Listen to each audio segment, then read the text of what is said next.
Hello friends, today I'll discuss The Cold Within by James Patrick Kinney. Now in this lesson we are going to learn or discuss about a poem which has exposed the damage humanity does to itself by falling prey to discrimination. So in this poem, the poet has tried to show how discrimination on the basis of race, caste, color, religion, culture really tears us apart. Currently, there is an atmosphere of intolerance, prejudice, and hatred around us. This poem is trying to remind us to adopt a temperament of inclusion, acceptance, and goodness. The poem has been written in a simple style, allowing the readers to arrive at their own conclusions and understanding. We will start by reading the stanzas between the lines one by one. The first stanza, 6 humans trapped by happenstance in black and bitter cold, each one possessed a stick of wood, or so the stories told. So in the very first stanza, the poet presents a scene where 6 persons are gripped in a bleak winter with each having a single stick of wood. Use of individuals rather than a group, that means they are brought together by fate than their own free will. Now he uses the term happenstance to lend it a sense of inevitability and bitter cold, to convey a feeling of dread in the reader's mind. So who are the readers? Me right now, I'm reading the poem. You are reading the poem. I'm sure you have the textbook in front of you and a notebook to take down your own notes. So in this very stanza, the poet tries to create a kind of fear in the minds of the readers. Let's move on to the second stanza. Their dying fire in need of logs, the first woman held hers back, for on the faces around the fire she noticed one was black. Now in the second stanza we can see that the poet tries to depict a fire running out of fuel and in need of wood to burn. During cold winter, heat from the fire is critical to keep their bodies warm. All of them can survive if they use their stick one by one. This is the time which demands all of them coming together. Now the first man refrains from using it because it will benefit a black person too. So here comes the discrimination of color, skin color. Even at the cost of his own harm, he refuses to use the stick. That is the evil of racism. Here is how racism is harming all of them. Stanza 3. The next man, looking across the way, saw one knot of his church and couldn't bring himself to give the fire his stick of birch. In this stanza, the second person sees someone who has different religious views than him.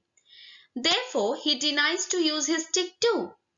This shows religious intolerance and bigotry of faith. This also shows how consumed people can be in their condemnation of others who have different views. They would rather cause harm to themselves than trying to benefit others. So there's a whole lot of negativity and harmful attitude around. Stanza 4. The third man sat in tattered clothes. He gave his coat a hitch. Why should his log be put to use to warm the idle rich? Now in this stanza we see a third person who comes from a poor background as he is wearing torn and worn out clothes. He even tucks his cloth a bit tighter because he is feeling severely cold. He is carrying spite, hatred against people who are rich and well off, and refuses to use his stick because he doesn't want to warm their bodies with his scanty resources, because he is already suffering.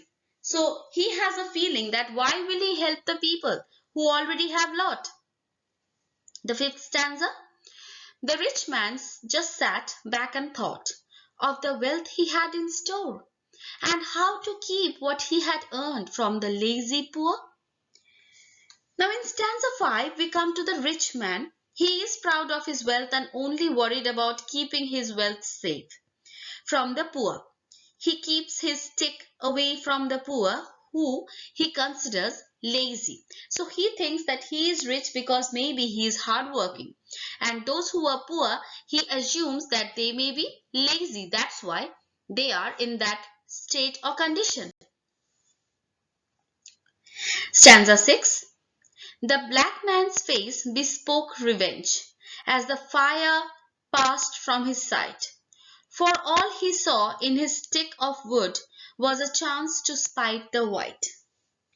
In this stanza, we can see that the chance falls to the black man, a victim of racism. So, students, just a quick suggestion to all of you that you can start taking notes in your own notebooks, so that whatever we are explaining or we are speaking or discussing right now, you might want to have a look at it when you finish watching this video. So if you have the textbook and your own notebook in front of you, you can just take some short notes, so that it helps you in much better understanding when you sit to prepare this poem for your exam. Because I have also personally prepared notes on the poem, and I am explaining, reading them out from my own notebook and trying to explain it to you in the best possible way, so that you find it easier when you try answering questions in the exam. Okay, so stanza 6. So in this stanza we can see that the chance falls to the black man, a victim of racism, but he is full of ill will against his oppressors, and in his desire for revenge he is willing to let the fire die out. He is ready to die as long as the people who abused him suffer too. So what is this? This is just hatred against each other, evil wishes against each other, negativity against each other, and harmful feelings against towards each other. There's no fellow feeling in a single person in that group. Stanza 7. And the last man of this forlorn group did not accept for gain. Giving only to those who gave was how he played the game. The poet passes judgment over the group for the first time, as he calls the last man selfish and opportunistic, one who is always on the lookout for opportunities. So previously he had reserved giving conclusions and letting readers decide, but here he calls the group as forlorn and consumed by self-indulgence. The poet calls this cycle of refusal to help others and take the initiative as a metaphorical game of life that all of them are about to lose. So all of them present there, they have failed to realize that they are going to die altogether. But still no one is ready to take the lead and try and save each other. Stanza 8. The logs held tight in death's still hands was proof of human sin. They didn't die from the cold without. They died from the cold within. So the phrase cold within suggests that there was so much bitterness, hatred, apathy in their hearts towards each other that they died because of that, not just because of the cold, the extreme cold outside. If they had a lot of sympathy towards each other, they had a lot of fellow feeling, then I'm sure the cold outside won't have harmed them at all, because they would have survived. They would have helped each other keep the fire glowing, and they would have tried to keep themselves warm. So in the final stanza, we arrive at a very serious ending in which all of them died. They did not succumb to the cold weather outside, but died because of their anti-feeling towards each other. Now death is personalized with still hands, as every man refused to act and save the entire group. The poet calls out their sin, opting to die with sticks in their hands than throwing it in the fire to save everyone. The last lines underline the irony of these men becoming agents of their own demise, of their own death. So to conclude, we can say that the poem deals with the consequences of human follies like hate, prejudice, bigotry, and selfishness. One of the biggest human sin is discriminating, which denotes a sense of coldness and insensitivity for the pain of others. So if you are like inconsiderate, uh, without any feelings towards anybody's harm or towards anybody's well-being, then it is you who will be harmed eventually. So lack of empathy, fellow feeling for others makes us cold and dead from inside and stops human spirit from truly living and thriving. So the poet here has tried to make a sincere effort to bring out and highlight the futility of human attitude of discrimination, bias, and opportunist mentality.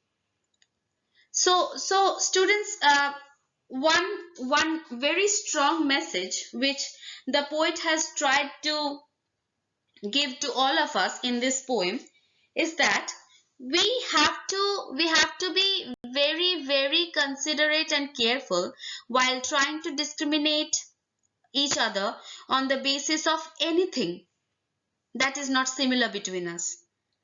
So that is what a kind of strong message the poet is trying to lend to all of us.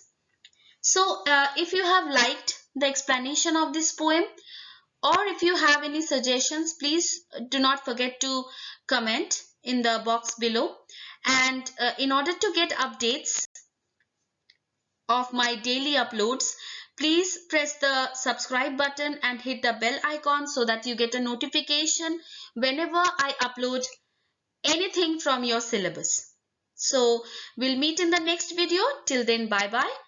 Stay safe, stay healthy, and take care.